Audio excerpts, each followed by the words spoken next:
नमस्कार मित्रांनो, स्वागत आहे तुमचं आपलं मराठी नेट के पी चॅनलमध्ये। तर मित्रांनो, आज आपण पाहणार आहे CBSE भरती 2025 याचा हा फॉर्म कसा भरावा, म्हणजेच केंद्रीय माध्यमिक शिक्षण मंडळ भरती 2025 याचा ऑनलाईन फॉर्म कसा भरावा। याच्यामध्ये टोटल 212 जागा आहेत आणि याच्यामध्ये तुम्हाला या ठिकाणी मी तपशील दाखवतो।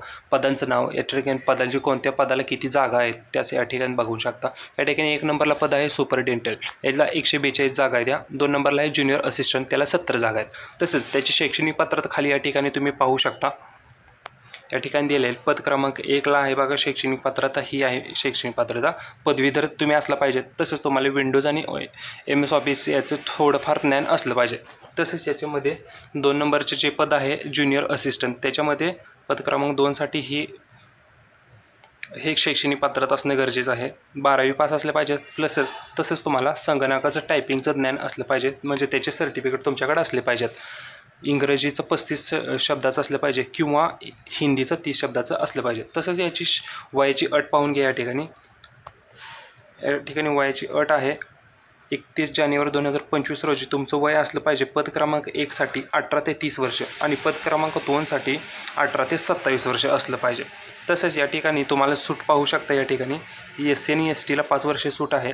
तसेच OBCला 3 वर्षाची सूट आहे या ठिकाणी। तसेच या ठिकाणी तुम्ही पाहू शकता भरतीच्या ठिकाणी संपूर्ण महाराष्ट्र राहणार आहे आणि याचे फीचे पाहू शकता स्ट्रक्चर। या ठिकाणी general, OBC, EWSला 800, SC ST PWD एक सर्व्हिसन महिलांसाठी कोणतीही फी नाही या ठिकाणी। तसेच याची महत्त्वाची तारीख, अर्ज करण्याची शेवटची तारीख आहे 31 जानेवारी 2025। याच्या आधीच तुम्हाला या ठिकाणी अर्ज करून घ्यायचे आहेत। तर अर्ज कसा करावा या ठिकाणी आपण आता सुरुवात करू। सर्वप्रथम आपल्याला या वेबसाईटवरती यायचं आहे, CBSEच्या ऑफिशियल वेबसाईट, आणि खाली येऊन या ठिकाणी पाहू शकता खाली दिलेलं आहे फ्रेश रजिस्ट्रेशनचं ऑप्शन। या बटनावर आपल्याला क्लिक करून घ्यायचं आहे। या बटनावर आपल्याला क्लिक करून घेतल्यानंतर या ठिकाणी आपल्याला फॉर्म भरायची विंडो या ठिकाणी ओपन होईल। त्या विंडोमध्ये आल्यानंतर आपल्याला पुढची आपण प्रोसेस करून घ्यायची। या ठिकाणी आपल्याला त्यांनी पण एक स्ट्रक्चर दिलेलं आहे, थोडीफार माहिती दिलेली आहे, कोणत्या क्लासला किती फी वगैरे, कोणत्या लेवलला काय फी वगैरे, फोटोज वगैरे काय, ते पासवर्ड कसा टाकायचा, या पद्धतीची या ठिकाणी माहिती आहे।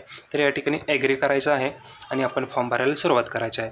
तर या ठिकाणी आपल्याला आपली माहिती टाकून घ्यायची आहे। या ठिकाणी सांगितलेलं आहे पाहू शकता। या ठिकाणी कॅन्डिडेट नेम टाकून घ्यायचं आहे। ज्या पद्धतीने आपलं 10वीच्या मार्कशीटवर नाव आहे त्या पद्धतीने या ठिकाणी नाव टाकून घ्या। या ठिकाणी वडिलांचं नाव टाका, या ठिकाणी आईचं नाव टाका, या ठिकाणी आपली जन्मतारीख आहे ते टाका, या ठिकाणी डे, त्याच्यानंतर खाली मंथ, खाली इयर, या ठिकाणी प्रत्येक या ठिकाणी सिलेक्ट करून घ्यायचं आहे। त्याच्यानंतर तुमचे जेंडर कोणतं आहे ते जेंडर सिलेक्ट करून घ्या। आयडेंटिटी व्हेरिफिकेशन या ठिकाणी टाकून घ्या। लास्टचा ऑप्शन आहे बघा, अदर व्हॅलिड गव्हर्नमेंट आयडेंटिटी, या ठिकाणी आपण आधार कार्ड नंबर या ठिकाणी टाकू शकतो त्या ठिकाणी। त्याच्यानंतर खाली आपल्याला मोबाईल नंबर टाकून घ्यायचा आहे, ईमेल ID टाकून घ्यायचा आहे। त्याच्यानंतर आपल्याला पासवर्ड क्रिएट करायचा आहे, एखादा स्ट्रॉंग पासवर्ड टाकून घ्या। या ठिकाणी pass@12345 या पद्धतीने कसं स्ट्रॉंग पासवर्ड असतात त्या पद्धतीने तुमचा वैयक्तिक पासवर्ड तुम्ही टाकून घ्या। त्याच्यानंतर हा दिलेला खाली दिलेला जो कॅप्चा आहे, हा दिलेला कॅप्चा जो आहे तो या ठिकाणी या सिक्युरिटी पिनमध्ये आपल्याला टाकून सबमिट ऑप्शनवर आपल्याला क्लिक करून घ्यायचं आहे। फॉर्म सबमिट केल्यानंतर असा काही इंटरफेस ओपन होईल। आपली टाकलेली सर्व माहिती चेक करा, सर्व माहिती बरोबर असेल तर या ठिकाणी खाली दिलेले 2 ऑप्शन दिलेले आहेत पाहू शकता। या ठिकाणी सबमिट ऑप्शन दिलेला आहे आणि एडिट ऑप्शन दिलेला आहे। तर तुमचा फॉर्म जर बरोबर असेल, भरलेली माहिती बरोबर असेल तर सबमिट ऑप्शनवर आपल्याला क्लिक करून घ्यायचं आहे। जर मिस्टेक असेल, स्पेलिंग मिस्टेक, तर एडिट बटनावर आपल्याला क्लिक करून आपल्याला पुढे जायचं आहे।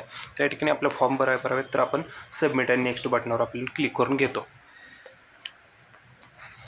त्याच्यानंतर आपल्या मोबाईल नंबर आणि ईमेल IDवर जो OTP जाणार आहे तो OTP आपल्याला या रकान्यात भरून घ्यायचा आहे। या ठिकाणी 2 रकाने दिसत आहेत, या 2 रकान्यात मोबाईलवरती 1 नंबरला मोबाईलचा OTP, खाली ईमेलचा OTP भरून घ्यायचा आहे। त्याच्यानंतर व्हेरीफाय अँड फायनल ऑप्शनवर आपल्याला क्लिक करून घ्यायचं आहे। तर या ठिकाणी आपलं पूर्ण रजिस्ट्रेशन प्रोसेस पूर्ण होते। त्याचा ID पासवर्ड याच्या ठिकाणी आपल्याला मोबाईलवरती येतो। याच्या ठिकाणी आपण जो ID पासवर्ड तयार केला, तर त्याच्यानंतर आपल्याला पुढची इनकम्प्लीट डिटेल्स आहेत ती इनकम्प्लीट डिटेल्स आपल्याला फिल करून घ्यायचे आहे। त्यासाठी खाली लाल अक्षरात दिसत आहे ॲप्लिकेशन फॉर्म, या बटनावर आपल्याला क्लिक करून घ्यायचं आहे। त्याच्यानंतर ज्या माहिती राहिल्या त्या आपण या ठिकाणी भरून घ्यायच्या आहेत। या ठिकाणी ही जी आपली वरची माहिती दिसते ती जरा वरती थोडी स्क्रॉल करा। या ठिकाणी खाली आपल्याला कॅटेगरी विचारेल, कॅटेगरी आपली जी कॅटेगरी आहे ती कॅटेगरी टाकून घ्यायची आहे या ठिकाणी। त्याच्यानंतर सब कॅटेगरी डिटेल्स विचारेल, त्या ठिकाणी नो करून घ्या।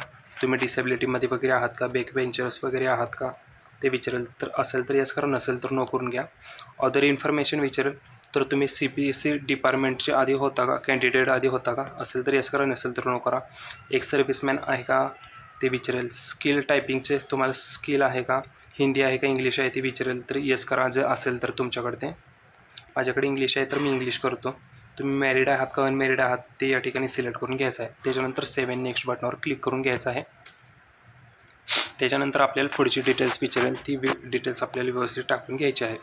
तर तुम्ही कोणत्या पोस्टला आपण फॉर्म भरणार आहे तर त्या पोस्ट आपल्याला सिलेक्ट करून घ्यायच्या आहेत. आणि त्याच्यानंतर सेव्ह नेक्स्ट ऑप्शनवर आपल्याला क्लिक करून घ्यायचं आहे.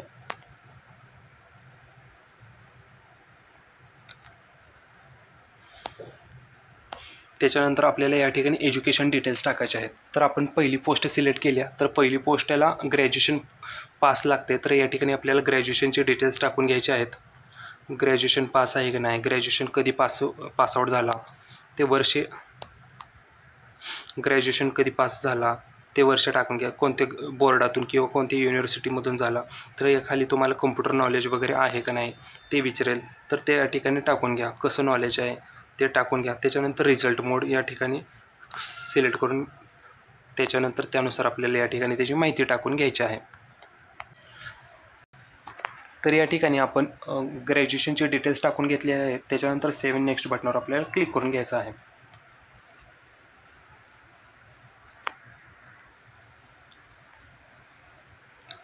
डिटेल्स सेव्ह झालेल्या आहेत त्याच्यानंतर खाली यायचं आहे. त्याच्यानंतर आपल्याला आपल्या कॉन्टॅक्ट डिटेल्स टाकायचं आहेत. कॉन्टॅक्ट डिटेल्समध्ये आपल्याला ॲड्रेस टाकून घ्यायचा आहे.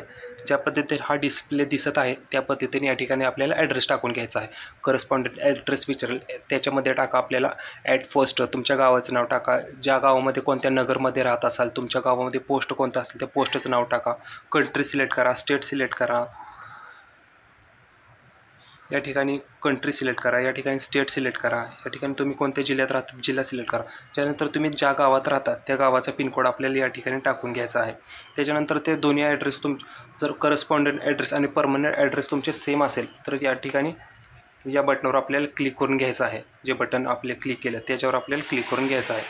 त्याच्यानंतर सेव्ह नेक्स्ट या बटनावर आपल्याला क्लिक करून घ्यायचं आहे. या ठिकाणी ॲड्रेस कंप्लीट झाल्यानंतर या ठिकाणी ॲड्रेस डिटेल्स टाकून झालेले. त्याच्यानंतर सेव्ह नेक्स्ट बटनावर आपण क्लिक करून घेऊ.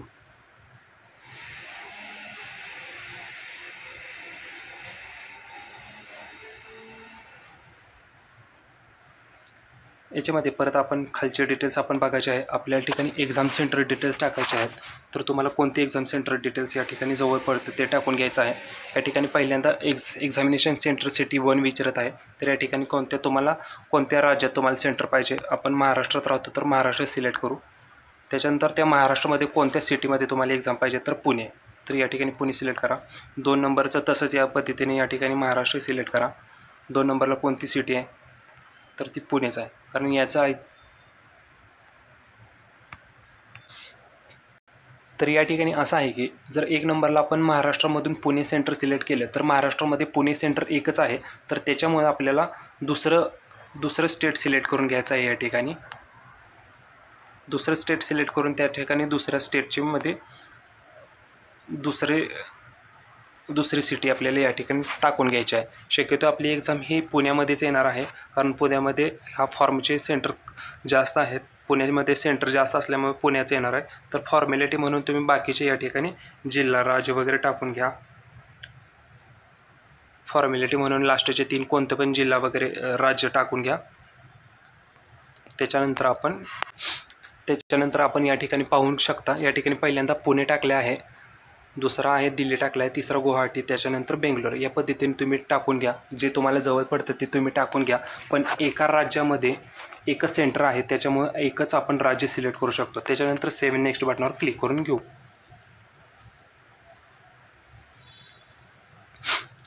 त्याच्यानंतर आपण खाली स्क्रोल करून घ्यायचे आहे. याच्यामध्ये तुम्हाला या ठिकाणी पाहू शकता.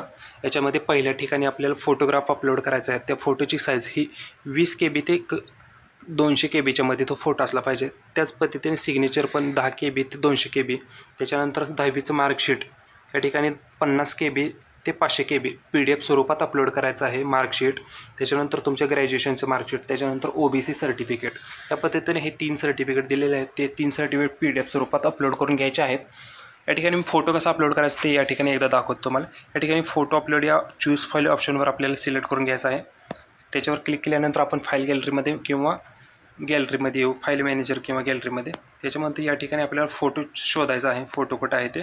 त्यानंतर फोटो शोधून झाल्यानंतर या ठिकाणी ओपन करून घ्यायचा आहे. त्याच्यानंतर प्रिव्ह्यू आणि अपलोड या बटनावर आपल्याला क्लिक करून घ्यायचा आहे फोटो. तर या ठिकाणी पाहू शकता, या ठिकाणी फोटो असा दिसेल. त्याच्यानंतर सेव्ह बटनावर आपल्याला क्लिक करून घ्यायचं आहे मोबाईलमध्ये, किंवा ज्या ठिकाणी करत आहात त्या ठिकाणी ओपन झाल्यानंतर सेव्ह बटनावर क्लिक करून घ्यायचं आहे. तर सेव्ह केल्यानंतर या ठिकाणी परत सिग्नेचरचं ऑप्शन पण तसंच करायचं आहे. त्याच्यानंतर 3 नंबरला आहे ते 10वीचं मार्कशीट, ते PDF स्वरूपात अपलोड करायचं आहे. सर्व झाल्यानंतर या ठिकाणी प्रिव्हियस या बटनावर क्लिक करून घ्यायचं आहे. या ठिकाणी फोटो अपलोड झाल्यानंतर त्याच्या खाली अशी क्लिक येईल बघा, क्लिक हिअर फॉर व्ह्यू या ऑप्शनवर आपण क्लिक करून ते आपण अपलोड केलेला फोटो पाहू शकतो. या पद्धतीने बाकीचे सर्व डॉक्युमेंट अपलोड करून घ्यायचे आहेत. या ठिकाणी सर्व डॉक्युमेंट अपलोड झाल्यानंतर त्याच्यानंतरचा इंटरफेस हा असा ओपन होईल. या ठिकाणी आपला ॲप्लिकेशन फॉर्म आपल्याला दिसेल व्यवस्थित, जो आपण फॉर्म भरलेला आहे तो व्यवस्थित या ठिकाणी आपल्याला दिसेल. तो आपण पाहून घ्यायचा आहे व्यवस्थित पद्धतीनं. जर याच्यामध्ये काही मिस्टेक असेल तर तो बॅक जाऊन आपल्याला रिफ्रेश करून रिटर्न करायचा आहे. जर व्यवस्थित फॉर्म असेल तर या ठिकाणी डिक्लेरेशन ॲक्सेप्ट करून सेव्ह अँड फायनल सबमिट ऑप्शनवर आपल्याला क्लिक करून येस करायचं आहे. तर या ठिकाणी आपला फॉर्म या ठिकाणी सबमिट होईल. त्याच्यानंतर तुमची जी फी असेल ती फी या ठिकाणी आपल्याला पेड करायची आहे. त्याच्यानंतर खाली पाहू शकता पे रजिस्ट्रेशन फी या बटनावर आपल्याला क्लिक करून घ्यायचं आहे. त्याच्यानंतर आपल्याला फी पेमेंट करायला आपल्याला गो टू फर्दर सबमिट या ऑप्शनवर आपल्याला क्लिक करून घ्यायचं आहे. याच्यानंतर आपण पेमेंट पोर्टलवरती आपण जाऊ. याच्यामध्ये आपण पेमेंट पोर्टलवर गेलो नाही, कारण हा आहे महिलांचा फॉर्म आहे आणि महिलांना या ठिकाणी कोणतंसुद्धा पेमेंट नाही आहे. त्याच्यामुळे या ठिकाणी आपल्याला डायरेक्ट हे डाउनलोडचं बटन भेटलेलं आहे. तर या ठिकाणी मग जे पुरुष आहेत त्यांचे जर या ठिकाणी फायनल सबमिशन झालं असेल तर त्यांना या ठिकाणी पेमेंटच्या गेट ऑप्शनवर आपल्याला जायला भेटेल. त्याच्या ठिकाणी जाऊन आपण UPI ऑप्शन किंवा क्रेडिट कार्ड डेबिट कार्डचं ऑप्शन क्लिक करून त्याच्यानंतर त्या ठिकाणी पेमेंट करून घ्यायचं आहे. त्याच्यानंतर पेमेंट झाल्या त्या ठिकाणी तुम्हाला रिफ्रेश वगैरे काय करायचं नाही.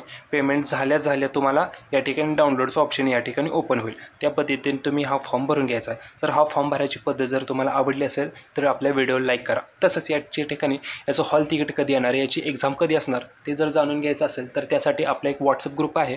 त्या व्हॉट्सअप ग्रुपमध्ये आपण याची डिटेल्स टाकत असतो की कोणत्या भरतीचं हॉल तिकीट कधी येणार, त्याची निकाल कधी लागणार, तारीख काय असणार आहे, ते सर्व डिटेल्स आपण त्याच्यामध्ये डिस्कस करत असतो. त्याच्यामध्ये आपण त्याची जाहिरात टाकत असतो. तसेच जास्त माहितीसाठी तुम्ही आपल्या चॅनलला सबस्क्राईब करून ठेवा, कारण याच्यामध्ये तुम्हाला सरळ सेवेच्या भरती, तसेच प्रायव्हेट भरती, कॉलेजचे ॲडमिशन याची सर्व माहिती तुम्हाला आपल्या चॅनलवर भेटत जाईल.